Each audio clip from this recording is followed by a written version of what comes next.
Hey, it's Jeff Rosky at Made a Thing, Attleboro Industries. How's it going? Just another quick one in my shop tonight. Sorry about the lights. I have these really cheap lights from Amazon, and they're all flickering, so hopefully it's not too bad on camera.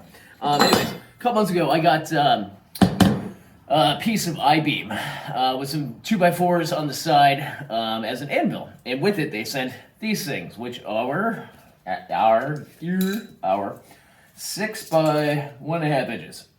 And these are for making knives. This is knife steel, and so that's why they were included with that. I've been using them in my downstairs workshop as weights. So I use, let me grab them. Excuse my coughing. Use these 1, 2, 3 blocks.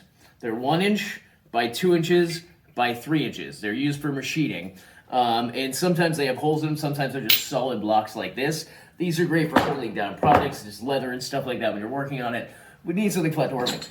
I've been using these, but I have a forge now, so I want to make these into knives. So these are going to go bye-bye. What I do have is this chunk of steel bar here, and this is 1 1/4 inch by 2 inch by 3 foot. And I just want to make 2 more of these things at 6 inches. So, let me bring it down and over here. Hopefully you guys can see this well enough. I'm going to take my measuring tape, pull it out to there. I just want 2 of them for right now. So I'm only going to carve a foot off of this thing. I'm going to go to 6 inches. I'm going to take my white marking pencil here so I can see it on the steel. Make one at 6, and then one at 12 inches. And roughly thereabouts. I don't need them any specific size. So now that I have my marks on there, I'm going to take my DeWalt cordless angle grinder and chop these things off and make myself 2 new weights. You can never have enough heavy things in your shop, I've figured out. Because you're always going to need to weight something down or hold something down, just like a hold fast. So, let the sparks fly. First, I'm just going to drag it across, make my cut line, and then come back and start laying into it.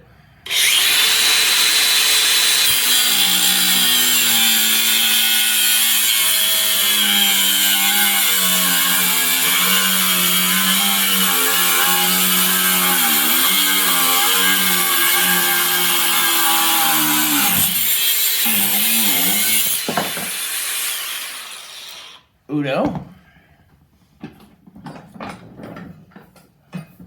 Up and dos.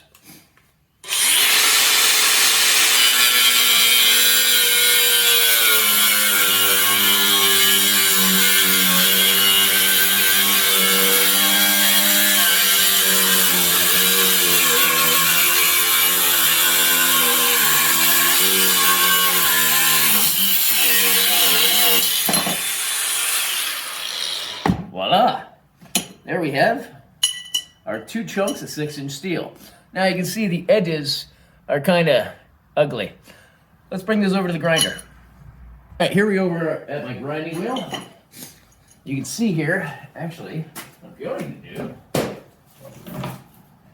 Now, if you watch my Facebook page at all, I posted that I found this peach-colored barbecue on the side of the road a couple weeks ago.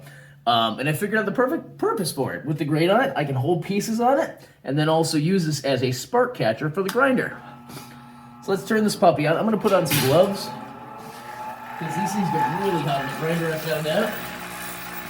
Even hotter than after cutting them with an angle grinder. So I'm going to use just my 60 grit and clean this edge up.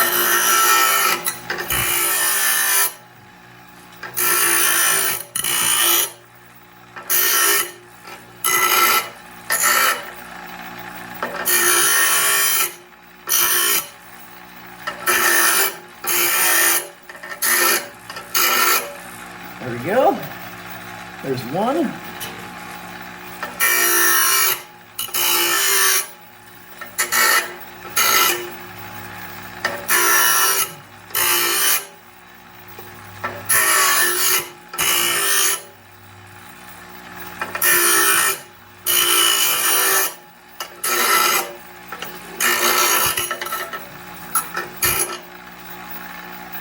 There we go. Feel pretty good.